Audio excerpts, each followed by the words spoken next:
Hello everyone, good evening from Germany and good morning to the US and wherever you're watching from. Yeah, we are doing another webinar today where we talk about binaural hearing. So that's the science behind the KLANG processors, where I will explain a little bit about how we hear immersively, and how we are using this for immersive in monitoring mixes, which advantages we can have through that, and a little bit about how we can get to a good starting point when we set up a first mix in binaural. Also, we will have the possibility to listen to an immersive mix. And of course, there will be time for questions and answers at the end of the webinar. And if something comes up in between, if something is unclear, just drop a comment and we will try to answer that as fast as possible, of course. Aside from that, keep an eye out. We will do more webinars next week. One of them, by the way, will be the first one in Spanish, where I'm getting a little bit support from my good friend Fernando from Digico, who will do the Spanish part of the whole thing. Also, we will have a new topic on Thursday, I believe, where we're going to talk about some further connectivity and control possibilities through MIDI, the MCU format, as well as OSC. And then the week after, there will be some very new topics. And yeah, so just keep an eye out on Facebook. And whenever you see an announcement for a webinar that is interesting for you and is in a good time zone for you, just press the notification button there, so you will be notified when we are going live. All right, I can see already that the first question already comes in from Matt. Is this going to be posted, recorded later so I can look back on it? Yes, that is going to happen, although not right away.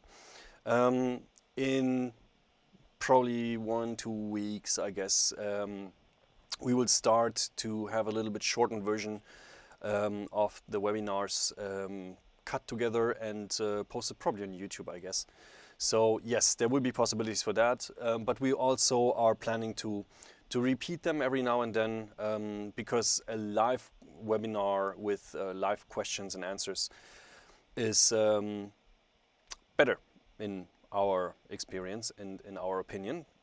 But as always, feel free to comment or write us an email if you have any wishes, comments, or suggestions. Okay, let's get cracking. Binaural hearing, right?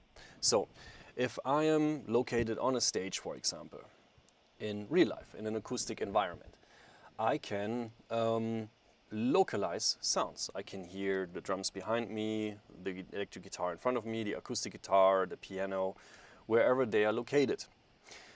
But I only have 2 ears, right? So I don't have a whole bunch of ears spread around my head. So how is it possible that I can even localize sounds? And what does it do with that information? What does my brain do with it?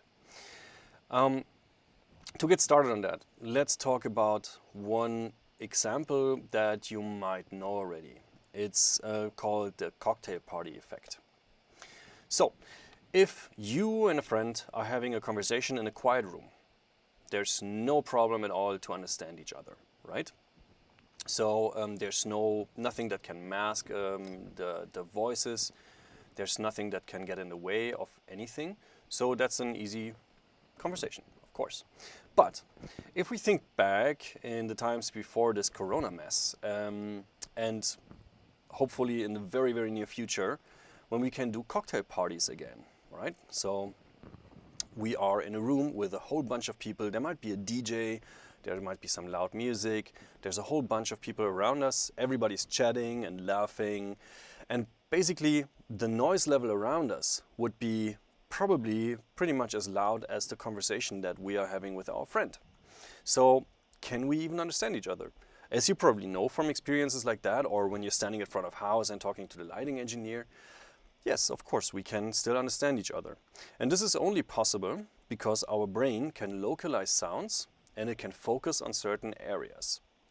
So we are able to focus on the direction or the angle that the voice of our conversation partner is coming from. And we will perceive that voice and those signals basically louder and better than the other signals, which will be toned down a little bit and are not in our direct attention. Our brain does this automatically. We don't have to actively focus on something like this. This is a completely normal behavior for our brain, which we learned on the very first days of our life, actually. How does our brain do that? It comes down to three main factors: level, time, and coloration. Let's look at these in detail. And we're going to start with the level. That part is, I guess, pretty clear and intuitive to understand.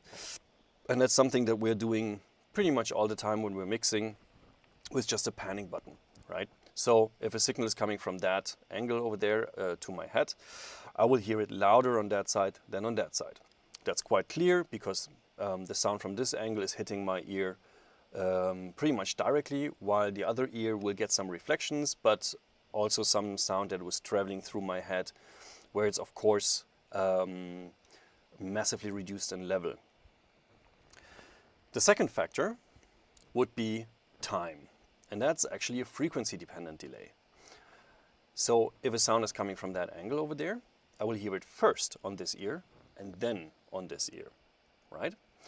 And it's a frequency-dependent delay. That means that some frequencies of the signal that's coming from over there will arrive earlier to this side than other parts of the frequency spectrum. To simplify it a little bit, that has to do with the different speeds of sounds of different frequencies in different materials, as well as our head shape. So basically, the lower frequencies of that signal over there would more or less travel around my head and hit the ear from the other side, and it would be subject to the speed of sound of air. While the higher frequencies, and for a certain part also the mid-range frequencies, would more travel through my head and hit the ear from the other side. And of course my brain has a different speed of sound than air. If I don't have air in my brain, that is. So basically those frequencies would come at a different timing. I have visualized that with this little graph over here, where you can see that the signal that's coming from that side in blue is first louder than the other one, and then you can see that it arrives earlier than the other side. It's a very small difference in timing, but enough for our brain to pick up on and use for a localization.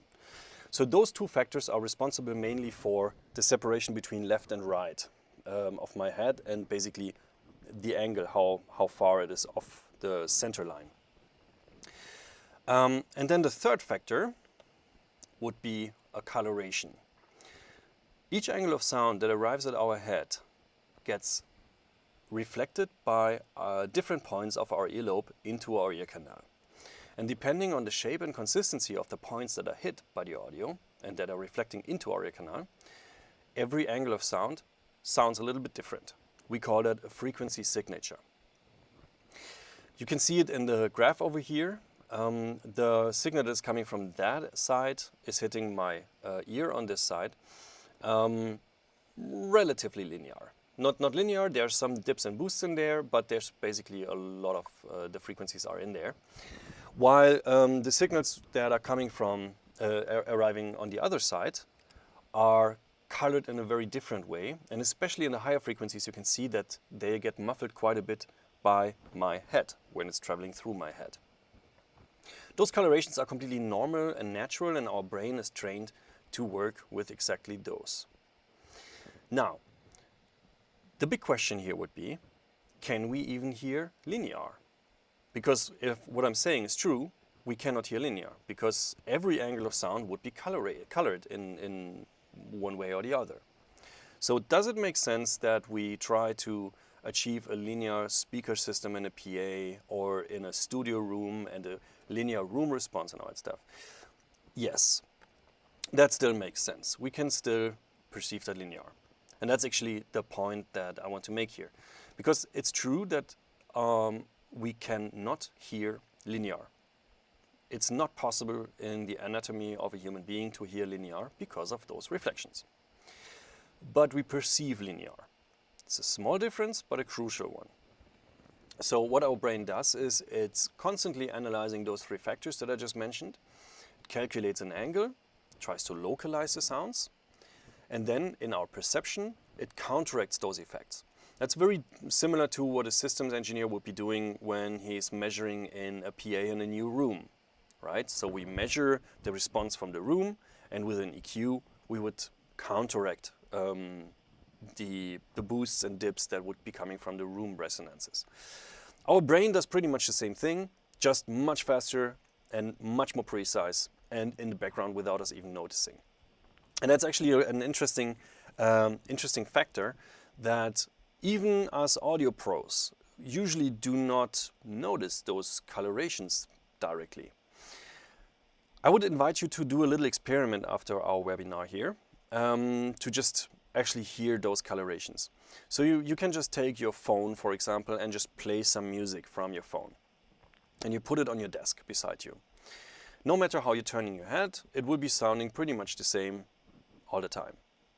However, if you close your eyes and focus only on that audio source, on the frequency content of that, that would essentially turn off this mechanism in our brain that counteracts that. So if we close our eyes, so we isolate our hearing, and then we turn our head a little bit, then we will hear those colorations very, very clearly.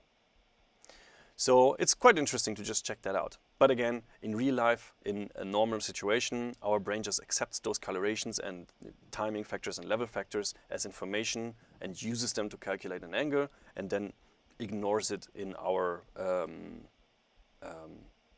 active perception, if that makes sense. All right, so this is the basis of how it works. And essentially, spoiler alert, those three factors is what we are emulating in our KLANG processors in real time for all the signals that we can send in there separately for each mix. And that's why we are able to place any signal that we're sending into the KLANG processors virtually on any point around our head, as well as above and below. Now, why would we even do that? It's not just because we love nerdy stuff. There is a pragmatic use case for that. So let's bring that into our world, in the pro audio world. If we are setting up a stereo in-ear monitoring mix, we have to place all the signals that our artist wants to hear between our left and right ear. So there's only one little line, one dimension, and not a lot of room for all those signals. And the result is basically that all those signals are layering on top of each other. And they are basically in the way of each other, and they can mask each other. Especially if we have big sounding signals like distorted guitars or big playbacks that are in there, they can get in the way of other signals which are crucial for our performance. So that is one of the biggest issues that we have with stereo in-ear monitoring, that achieving a certain transparency is quite tricky. There are some tricks that we can do, but it's not the same thing as we're standing in a real room, like with the Cocktailparty Effect. Stuff like that only works if the sound is immersive. If we can set up a binaural in-ear monitoring mix, an immersive in-ear monitoring mix, we can just spread out the signals all around us and above us and below us. And if you visualize it like that, you can already see that the signals which before were just smashed together in this little line here, now suddenly all have some breathing room. So the drums are completely separate from the piano. The guitar is separate from the other guitar. And it's as simple as that. A signal that is here cannot be masked by a signal that is here. As long as they're not in the same spot, they are not competing for the same spot in our frequency range. So that already gives us a lot of more transparency in our mixes. On top of that, our brain is very good in just focusing on whatever is relevant for us right now. Again, think back to the example from the Cocktailparty Effect. That's something that our brain is always doing in a very natural way.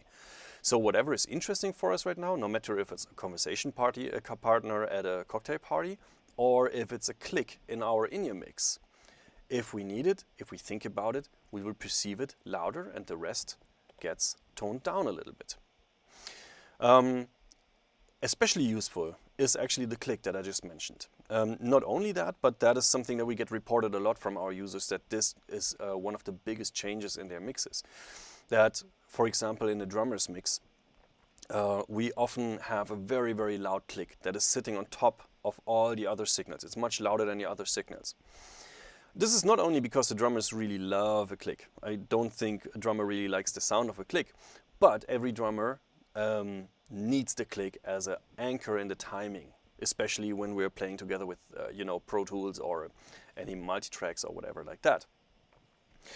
So the drummer usually requests a very loud click because he wants to be sure that if and when he really needs the click to stay in time, he needs to be able to always hear it, no matter what is happening in the rest of the mix. And that's why they request it very loud. However, if we can place the click in a binaural way, in an immersive way around us, in a certain special position, whichever that one is, we can usually, compared to a stereo mix, reduce the level by 6 dB, which is quite drastic actually. So the click can be embedded in the mix. It doesn't have to be louder than the other signals, it can just be a part of the mix. And as long as the drummer is in time, he won't have to focus on that. He could just enjoy a good, full, rich sounding mix. But once he starts drifting a little bit, he will think, oh, I need the click. And once he does that, his brain automatically will focus to the area wherever the click is positioned. And in the same way as in the Cocktailparty Effect, we hear the click, or we perceive the click louder, clearer, and the other signals are not really ignored, but they're toned down and they're not in our focus. So that is very, very helpful and very, very handy, especially for those kind of signals. There are some other factors that are very interesting. I would put them under the headline of psychology. Let me just take a little detour here before we get to the psychological part of that. So let's say I'm a monitor engineer and I'm setting up a mix for my artists before they're coming in to soundcheck. I would instinctively try to do something like a studio mix, like a really full, rich, nice sounding, evened out mix with some depth and some width and all that stuff, right? So I would have a really nice and banging drum set and a bass because that's a pulse of my mix. I would have the vocals in there in a center position and all the other stuff filling it up a little bit, right? But as the monitor engineers amongst you will probably already think, hey, what is he talking about? That never will work. I agree, that will never work, because once the artist is coming in, they would probably request something like that. Okay, so the singer would request a lot of vocals because we need to create a priority for the vocals. So the only thing we can do in a stereo mix is just turn them up loud. And then a singer usually needs some harmonic context in order to be able to hit the pitch exactly. So we would probably put in some piano or guitar or whatever they would need as a reference for that. But then there's not enough room for all the signals in that mix. So suddenly we have to turn down the drums and the bass. So our pulse and our energy of the mix suddenly becomes very small and very tiny. And some other signals which might not be extremely relevant at all times might nearly disappear in a mix. And that's something that we see a lot in stereo in your monitoring mixes, that they are purely functional. They just give you a function and just give you a pragmatic information context, but it's often either it's a functional mix or it's a good sounding mix, right? So it's really hard to get both of them together in a stereo mix. I'm not saying impossible, but it's very, very hard to do that. However, if again we are able to do a binaural mix, an immersive mix, first we have much more transparency because of the spread out signals around us, as I mentioned before. But also there are certain areas around our head where we perceive audio in a special way. Why do we do that? So when we were kids, our parents were talking to us and they were usually taller than us when we were kids. So our parent's voice would arrive at our head from in front of us and from an elevated position. So our brain is conditioned to pay attention to those very first crucial signals that we experienced in our life. But also on an instinct level, if a big dangerous bear or something big dangerous would come towards us, we would perceive it from this angle here. So again, our brain is conditioned to always pay attention to what is happening in this front and slightly elevated position. And then we can use that in our mixes, in our binaural mixes, because we can just place those crucial signals that our singer, in my example, is really needing to in their mixes. We can place them into this area here, the vocals and the piano. And suddenly we can reduce them in level. We don't have to have those crazy level differences that we often see in stereo in your monitoring mixes. The mixes can be more evened out because the priority is not only happening through level, but through positioning and through psychology, right? And then there's another area that is very interesting, which would be slightly out of my field of view and a little bit lower. So it would be probably this area here for me. So signals that we place in that area are perceived by our brain as not important, but also not dangerous, again on an instinct level. So usually you can find the big signals in a mix in that position behind us and lower, in that unimportant position, which always sounds a little bit mean. That doesn't mean that those signals are really not important, but that's how they are perceived by our brain when it comes to sorting out those signals. So, for example, a distorted guitar, which I lovingly call awesome sounding pink noise, which covers up a lot of bandwidth in our frequency spectrum, as well as big synthesizers, playbacks, choirs, string sections, all those high bandwidth signals. If we place them in that position behind and a little bit lower from us, we can actually turn them up louder in a mix than we would be usually able to do that in a stereo mix. And we can achieve a really rich and fat sounding mix without ever losing our center of attention. So that stuff is never in the way of the really important stuff that we put in the front of our image. And that's something that we always see in our mixes. And it's really interesting because sometimes engineers think about this or they ask us about it, which positions would be great. But also whenever we talk to people who just, started using KLANG and just played around and, gathered their own experience, in nearly all the cases they end up in positions like that. It's really interesting to see how much that has a relationship to, the real life application there. So, in a typical KLANG mix, we would often see something like this. So you can see my app over here now. So the lead vocals, for example, in a vocal mix would be in front and slightly higher. That's usually a position where we would find the vocals. And then, for example, if it's a pop and rock mix, in many cases you would see the kick and the snare drum also in the front because they are like the crucial timing givers and the energy givers. And then all the other signals like keyboards or guitar would mostly be found behind us, like this, and a little bit lower. Keys in a similar way, right? So if you consider this as a starting point, this is something that I always recommend, especially new KLANG users, if they are not sure where and how to place signals to get a good starting point there. To orient themselves on that is already taking care of a lot of the load there.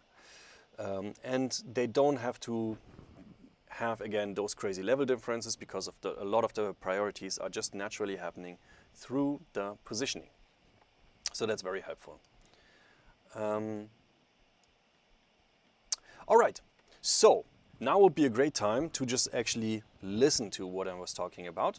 So in case you're not wearing headphones yet, now would be a great time to do that. I will also wear my headphones. I have a simple multi-track in here with some drums, bass, keys, guitars, 3 vocals, ambience mics, and some effect returns and percussion. That's it. So we're going to start in stereo.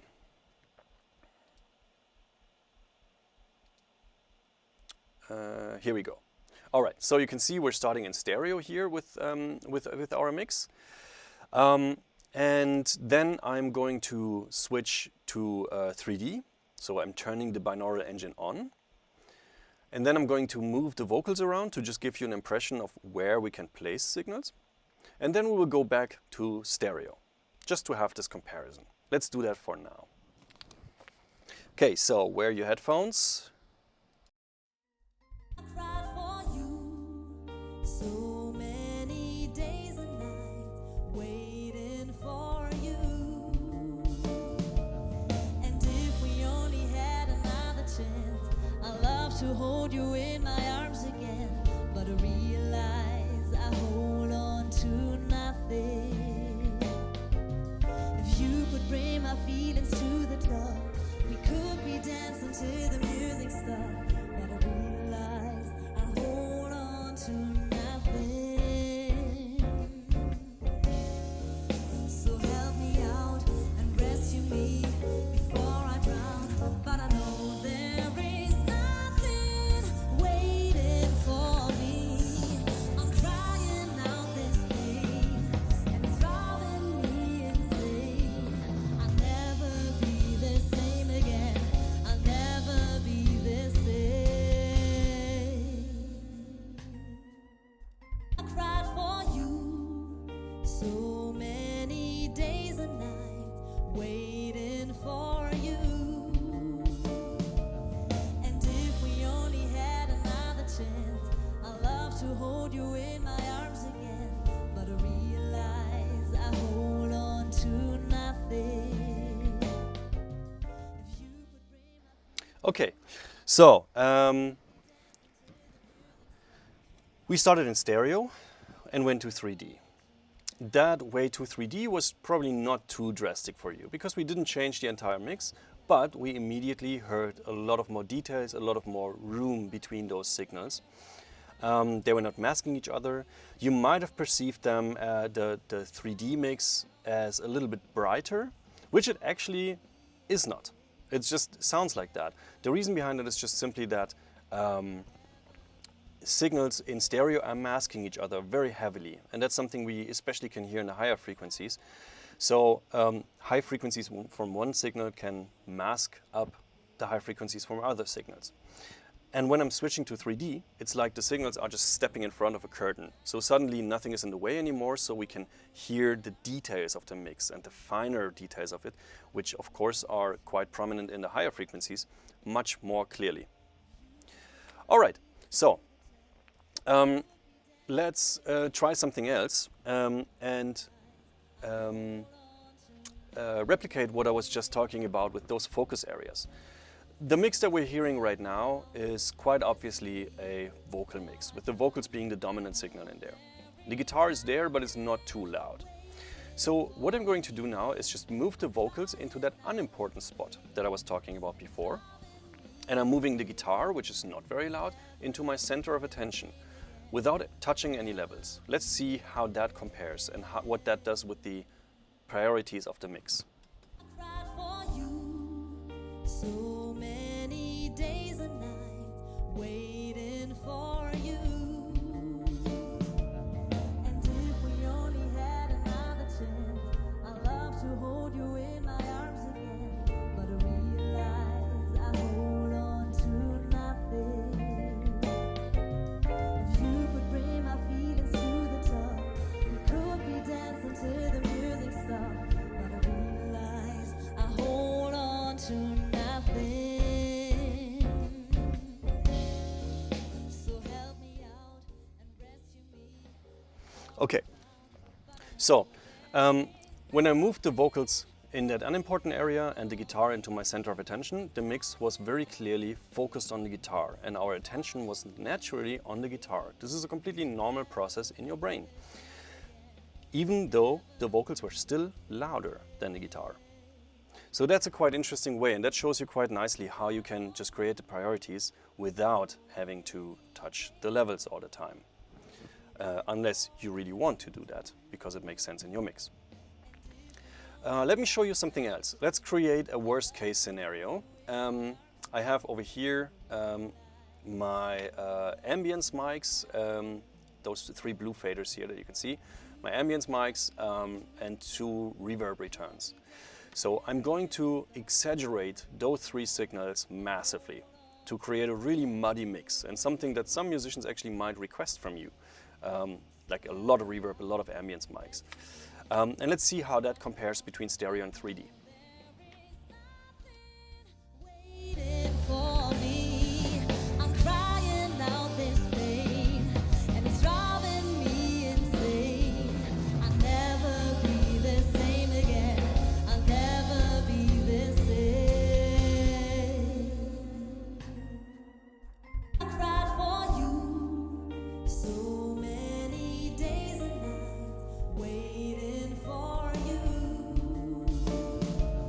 And if we only had another chance, I'd love to hold you in my arms again. But I realize I hold on to nothing. If you could bring my feelings to the top, we could be dancing till the music stopped. But I realize I hold on to nothing. So help me out and rest. Okay, so I always find this quite interesting because in stereo the mix is completely useless. Everything sounds really far apart and far away. There's no clarity for the signals. It's really hard to distinguish any details. That beautiful Hammond organ, for example, nearly disappears in the mix, and it's really hard to just figure out what they're even playing.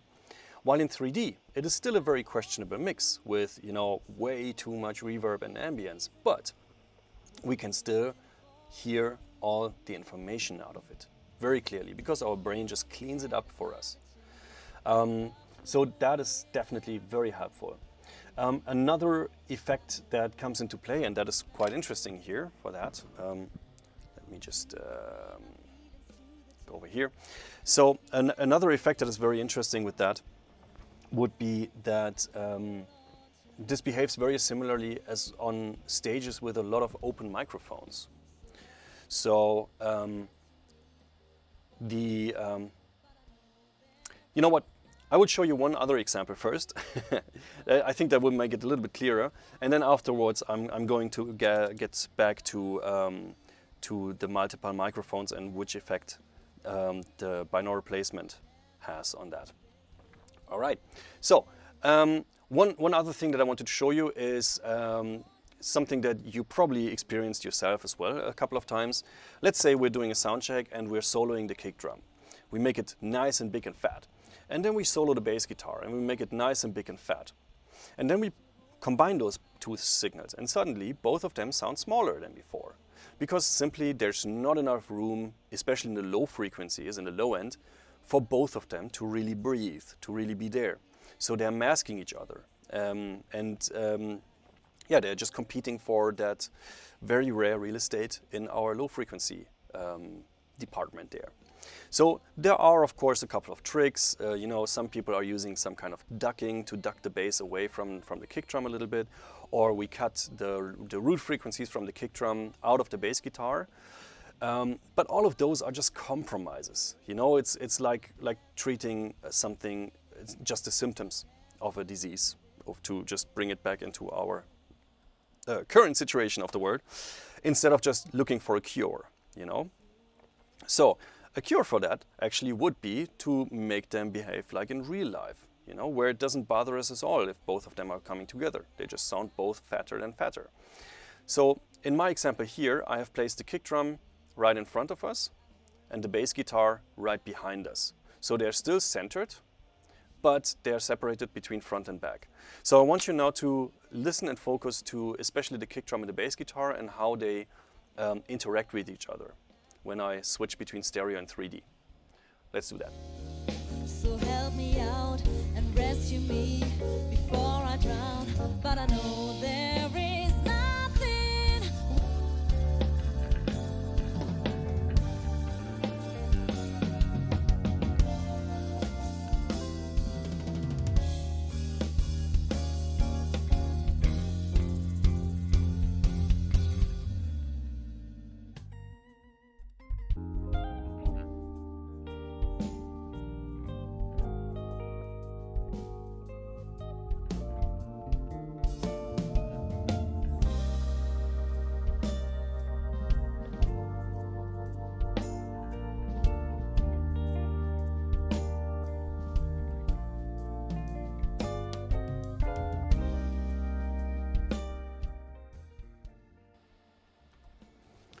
So I personally am a big fan of big bass drums. So um, this every time makes me giggle because it's just a really interesting effect how both of them suddenly have a lot of dimension, a lot of depth, and they just both have their own spot around our head, and they're just not competing with each other. They're not in the way of each other. So both can actually be bigger and fatter without being in the way of each other. A similar interesting effect is, by the way, that we are able to pan a bass, which is something that probably no one of you would ever consider in a stereo in a monitoring mix, because it just sounds really weird to have the bass pan to one side. However, in real life, if you're just standing on the stage and a bass amp is located to the right side of your head, it never would bother you. So why? Why does it bother us in a stereo in a monitoring, but not in an acoustic immersive situation? Let's try how the bass behaves in KLANG when we just pan it to the side.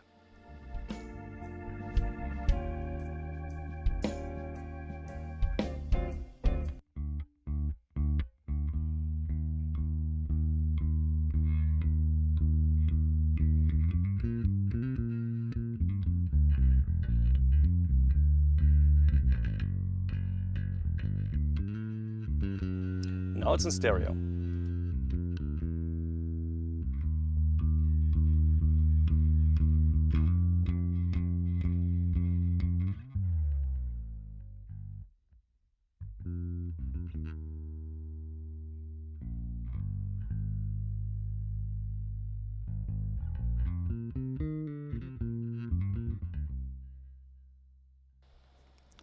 All right. So, what do you think about that? I think that's quite interesting. In stereo, the bass just makes our head feel like this, kind of, you know? Because it's just very unnatural that there would be only bass coming from one side, because usually if a bass amp is somewhere around us, we would actually hear it on both sides. And especially for a bass amp, that's quite interesting, because we cannot localize the really low frequencies that well. Right? So basically we hear the low frequencies pretty much everywhere in a relatively even way, but we still can localize them through the mid-range and higher frequencies of the bass. So that's why we can just place it to that side of my head. We can localize it over there, but it's still present around us. So it just makes us feel like we're standing in a room that is filled by a nice, big, fat bass sound. Right? So that is one point about that. So I promised to come back to one of the examples where we can use you know, the higher level of transparency in our mixes. One example that I brought was an increased or completely exaggerated level of ambience mics and reverb returns. But another example that is probably much more common would be that on many live productions we have a lot of open mics on stage, especially if we're working with an orchestra, for example, or a big band, but also if it's just, you know, a bunch of singers on stage. If the drummer hits a snare drum, it gets picked up by the snare microphone, by the snare bottom microphone, but also by the hi-hat microphone, by the overheads, by the guitar mic, and by all the vocal mics that are around the stage, and even by the ambience mics that are in front of the stage. Right? So the same signal will be picked up by multiple microphones, but because there are different distances between the source of that signal and the microphone placement, they will all arrive at different times. And that's something we cannot really get around with, you know. In a front of house situation, we can, you know, delay some signals, but on in-ears we cannot do that, right? So what happens is basically that this impulse, this transient from the snare drum, will be washed out completely because it's just repeating multiple times down there. And that's what creates the muddy effect and, you know, this comp filtering effect that we are basically used to from stereo in the monitoring. So again, there are some treatments for that. We can cure some of the symptoms with that, with gates, with expanders, with, you know, whatever processors we can integrate with that. But it's not curing the root of the whole thing. If we have the same situation with a binaural mix and all those open mics are just placed in different areas around our head, the only thing that our brain will understand from the different timings of the same signals, of the bleeding that is going into the microphones, is that they sound a little bit further apart. And there's no harm in that, right? In contrary. And that's why, especially if we have a lot of bleeding in our microphones, a binaural mix will calm down the whole thing a lot because it's less confusing for the brain. The brain doesn't try to make sense of this very confusing multiple transients of certain instruments, but they're just behaving naturally like reflections around us from a room, just that those reflections are coming from microphones, right? So they are not reflections technically, but our brain would understand them like that. Cool. All right, so that is more or less what I wanted to talk about today. If you have any questions, now would be a great time to type them into the comments. I will try to answer all of them as good as I can. In the meantime, while I'm waiting for those, let me talk about one other factor that is quite interesting, which is hearing fatigue. I'm sure that all of you have dealt with that already. If we just have a pop show, 1.5 hours or something, hearing fatigue is usually not such a big deal. But if we have a rehearsal that is going for multiple hours, or if we have a studio recording situation that goes for multiple hours, or if we're working with a function band, like a wedding band or something like that, who are playing for many, many hours at once. I'm sure that some of you already had the experience that you did a sound for them, a mix for them for their in-ears. And the musician said, okay, cool, I can work with that, let's start. And then roughly after 1.5 to 2 hours, some musicians might have asked you if you changed something in their mix, even if you know that you didn't. So one of the reasons, or the main reason why that happens, is actually hearing fatigue. So listening to a stereo in-ear monitoring mix is an active process for our brain. Our brain needs to actively focus on dissecting the audio and making sense of the different things that are laying on top of each other, which is a very hard process and a very energy consuming process. And usually after 1.5 to 2 hours, our brain gives up. It raises a white flag and just says, I can't do it anymore. You need to help me. And it feels for the musician like something changed in the mix, because before, with a lot of concentration and focus, they could still hear everything that they needed to hear. But when the brain stops doing that, suddenly everything is a mess. And they try desperately to just move signals and louder and lower, and there's a lot of shouting, crying and firing. So that is not an ideal situation, of course. However, if we are using a binaural in-ear monitoring, listening to an immersive sound, no matter if it's within KLANG or if it's in an acoustic situation without any monitoring, that is a passive process for our brain. So our brain in the background dissects the audio, makes sense of them, and basically presents that on a silver platter to us. So by just focusing on certain signals, we just hear them better, right?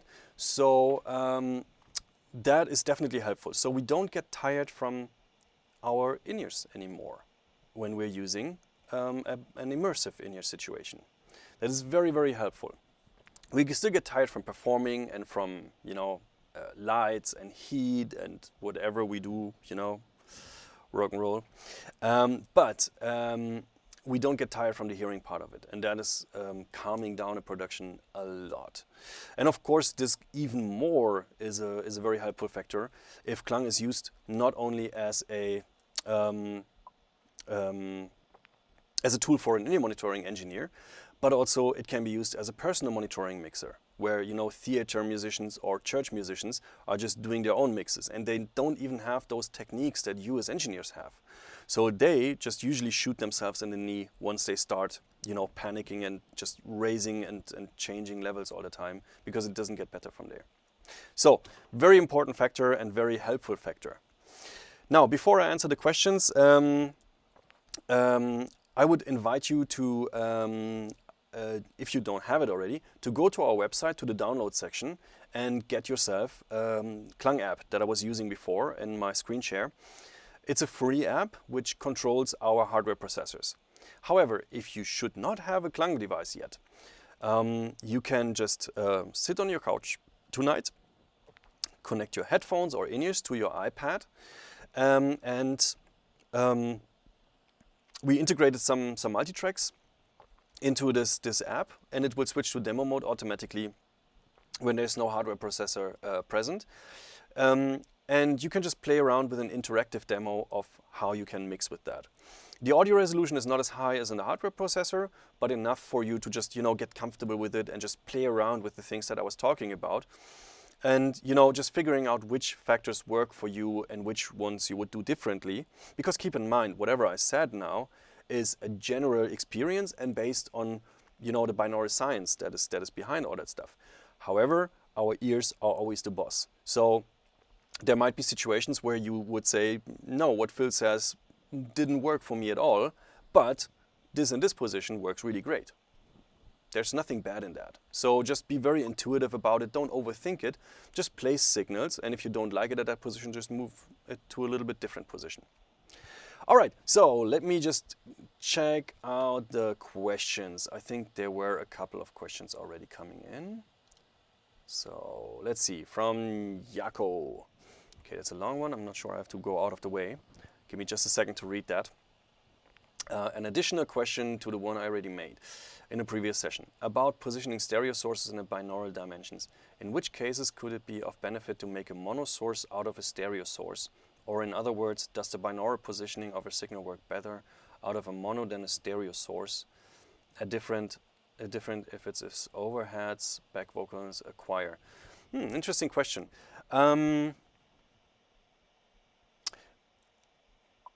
Okay, so I would say, and that's quite a personal information now for me, being a sound engineer. So don't take that as a rule or something. But in my experience working with KLANG and touring with KLANG, that I would not just make mono out of stereo sources if they are real stereo sources.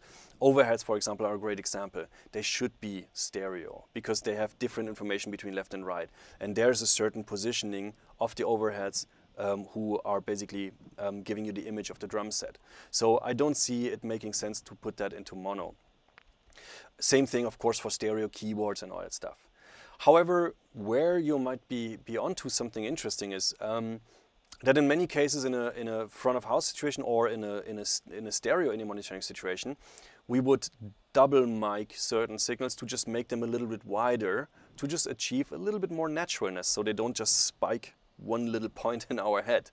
For example, a guitar cabinet, so maybe we would use two different mics and the second mic we would just, move it a little bit to a different position to just have a little bit more indirect sound and just spread them out in a panorama, which is really helpful to, cure some of or help with some of the symptoms that we are experiencing in stereo in-ears.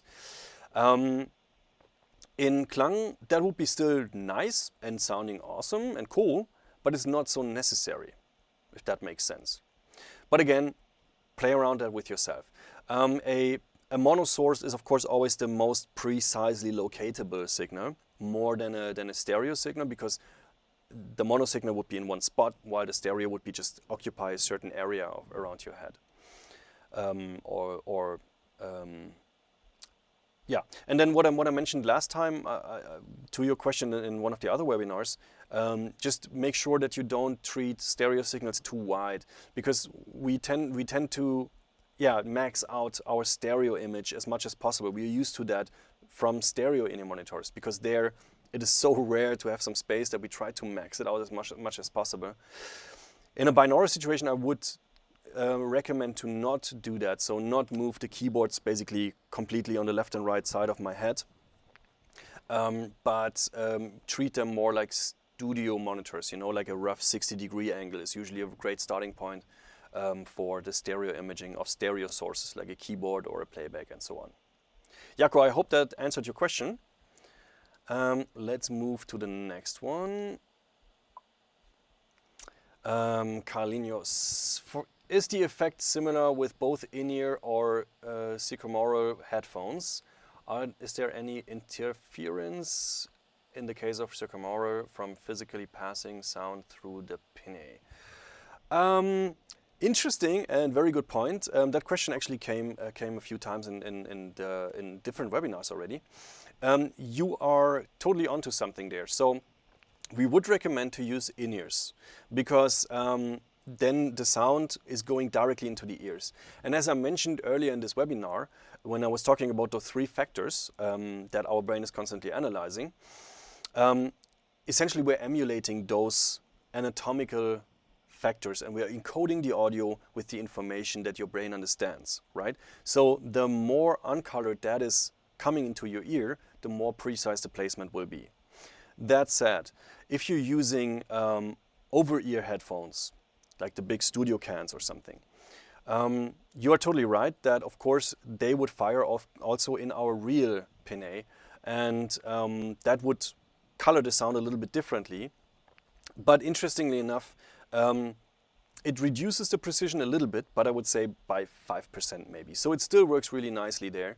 Feel free to try that. So download the KLANG app, play around with it, and just maybe compare it between in-ears and over-ear headphones.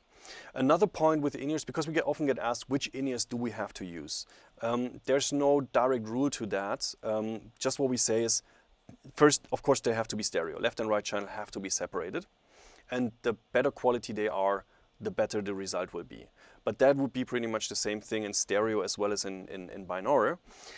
What does make quite a difference is if your in-ears or headphones have a very precise high frequency content, as well a very precise transient response. That would help a lot. Okay, so because transients are very crucial for our placement. You probably know that from real life. So if you have really muffled soft signals, they're not as fast and easy locatable than a snare or a vocal, for example.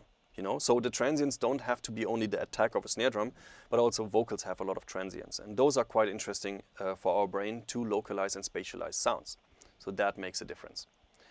Okay, so next one.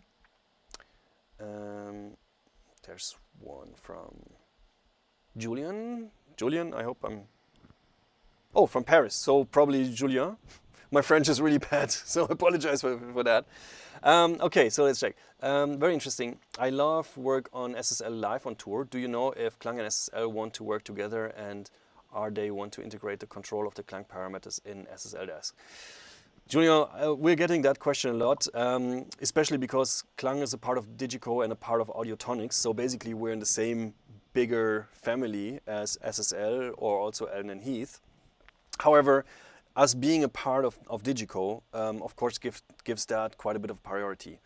I cannot answer the question because I just simply don't know if there would be ever a deep integration into SSL boards or any other boards outside of Digico.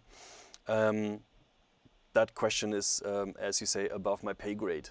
So maybe look up James Gordon and drop the message to him, but I doubt that he would be able to give you an answer to that as well.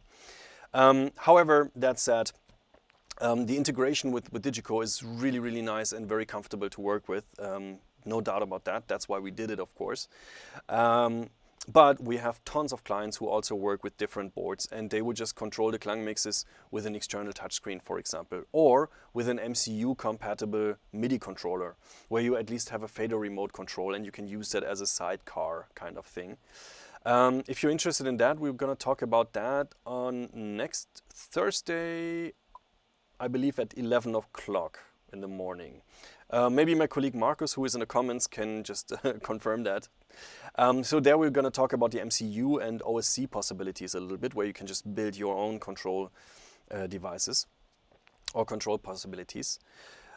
Maybe that would help you already. And keep in mind that something that probably a couple of our users that are using KLANG since a long time, before there was the integration with Digico, can confirm is that it is, of course, nicer to always work in your board. Again, that's why we did the Digico integration. However, with KLANG, you have much less need for changing parameters all the time. So it is not as stressful to just do that externally. Yeah, I hope that helps. And cool thing with the SSL boards, they sound really nice. All right. Hey, and I can see Pasi. Shout out to our buddy from California/Finland. All right, so actually, Julien, Pasi might be a great guy to ask about that, because Pasi has been out for many, many years with KLANG already, with System of a Down and a bunch of other bands. And that was, of course, pre-Digico integration, long time before that, and actually Pasi was using a Midas board back then. So that would be, yeah, he would be a cool guy to answer that. Next question. Is the EQ tune inside of KLANG app global for all mixes, or is it individual for each mix? Well, so first, right now, for my demo right now, I was using a DMI KLANG, which does not have the EQ feature, because the DMI is designed to work with a mixing board where you already have your channel strips. However, KLANG Fabrik and KLANG 4, the two other devices, they have the possibility to use a simple EQ in there. This EQ is the same for all mixes on one device. It's pretty much like a mixing board. If you have a mixing board, you have one channel strip, one EQ in there, and that would affect all the auxes for that channel. If you want a different one, you could just split the channel, for example. So yeah, that behaves pretty much like any mixing board. Oh, addition to that, if, for example, you would cascade a couple of units, so maybe use 2 or 3 KLANG 4s. That's something that a lot of our clients are doing, that, you know, one of the devices would be for like the band, like the drummer, bassist, guitarist, and so on, and the other one would be for the singers. They could be set up in a very similar way and even cascaded, so they behave like one big unit, but between the devices, you can have different EQ settings. So that might help you. There's a question from Bob. Is there an additional info for integrating with Digico SD consoles webinar? Actually, yes, we did quite a few of those, and next Monday we're doing 2 actually. One in the German morning, which is nice for Europe and the Asian part, and then we do one at 6 in the evening, I believe. Again, I might need help of my colleague Markus. I think it's at 6 or 5. So that would be in the morning for the US. I assume you're from the US. So just keep an eye out for that. Maybe my colleague Markus can just drop in the dates for next Monday's KLANG integration webinar. Aside from that, you can just simply go to our website, just type www.klang.com/digico. There you find a quick and simple setup guide for that as well. But again, we're going to do a full webinar on that again on Monday. Andy from Switzerland, right?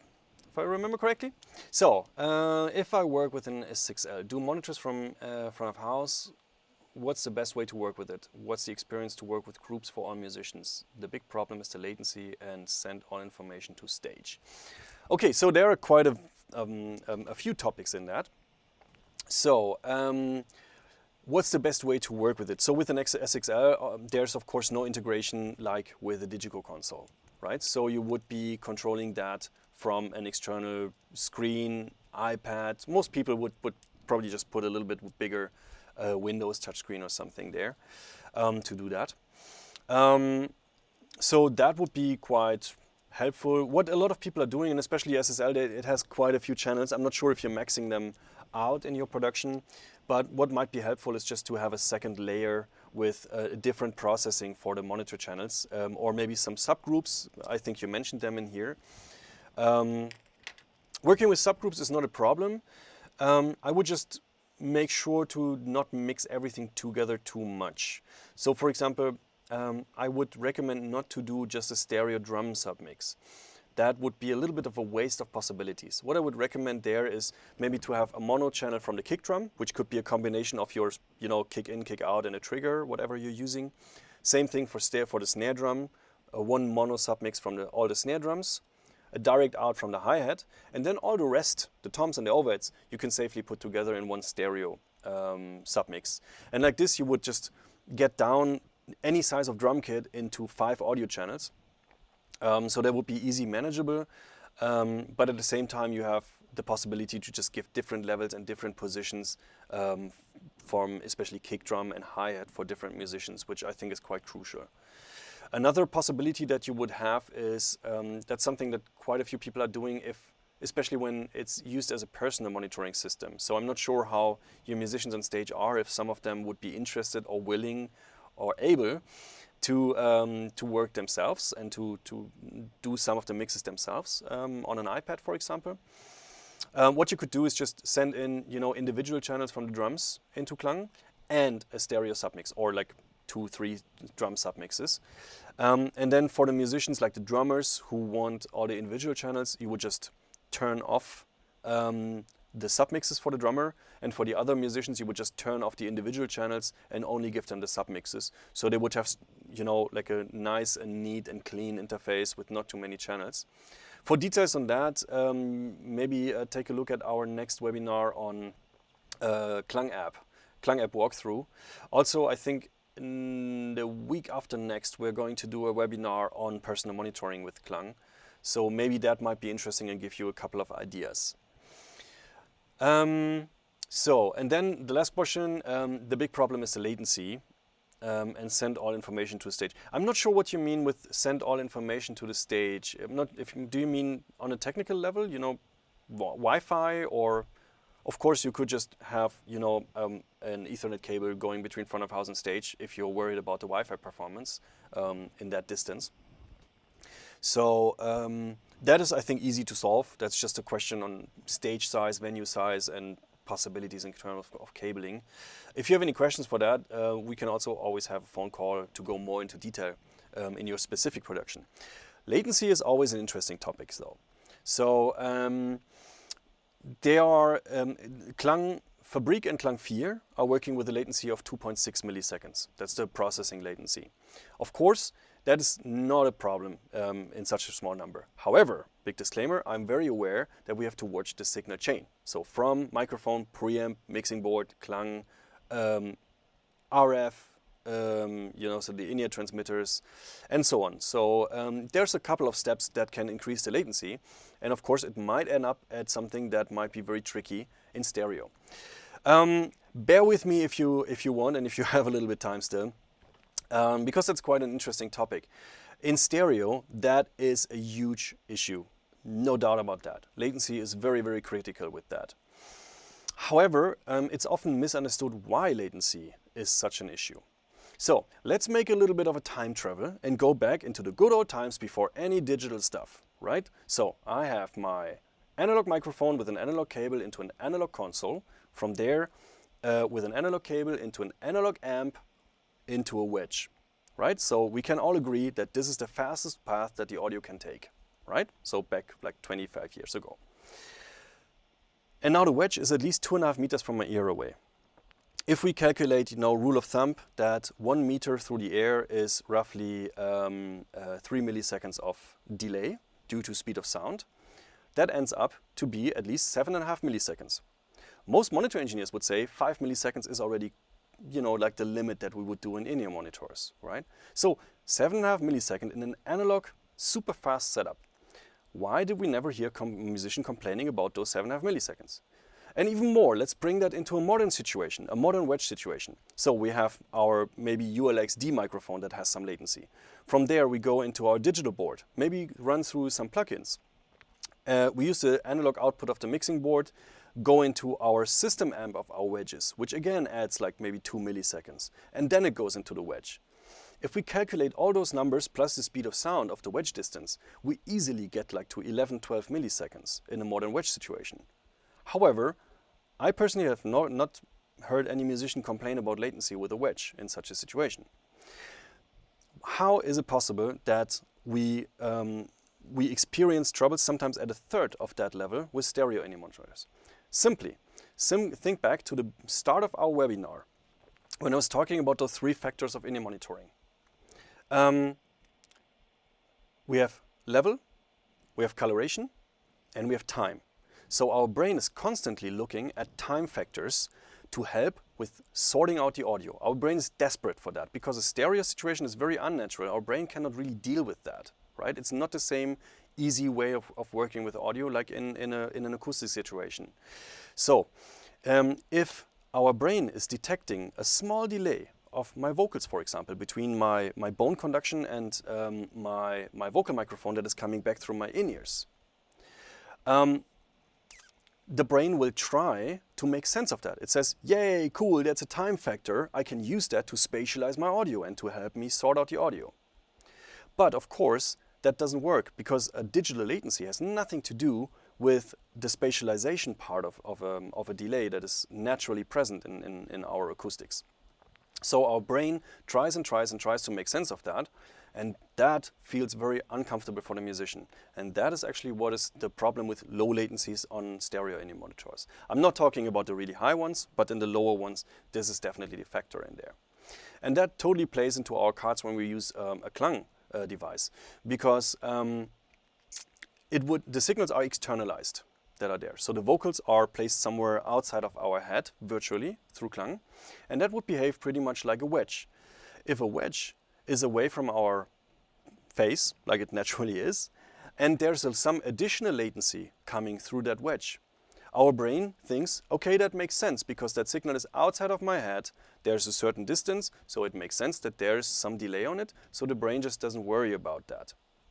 In the same way, in a KLANG situation, it would see that in the context of a signal being outside of the head. I'm not saying, that's a big disclaimer, I'm not saying that KLANG is the magical latency cure and suddenly latency doesn't matter. That would be beep. So, of course I won't say that. However, we get a little bit more headroom before latency becomes critical, right? So I apologize for everyone who did not ask that question because that took a little bit longer to explain, but I think it's a very interesting topic. And to just round that up, by the way, so Fabric and Fear are working with a 2.6 millisecond or short of 3 millisecond latency for the processing internally, which again is not too much, and usually that should not create any problems.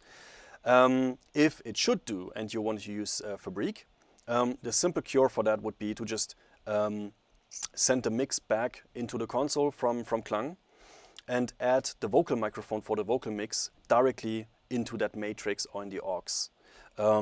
In Digicode, that is basically just a push of a button. With an S6L, you would just have to create a matrix out of that. If you need some ideas, let's just have a call someday. I can give you some ideas on that.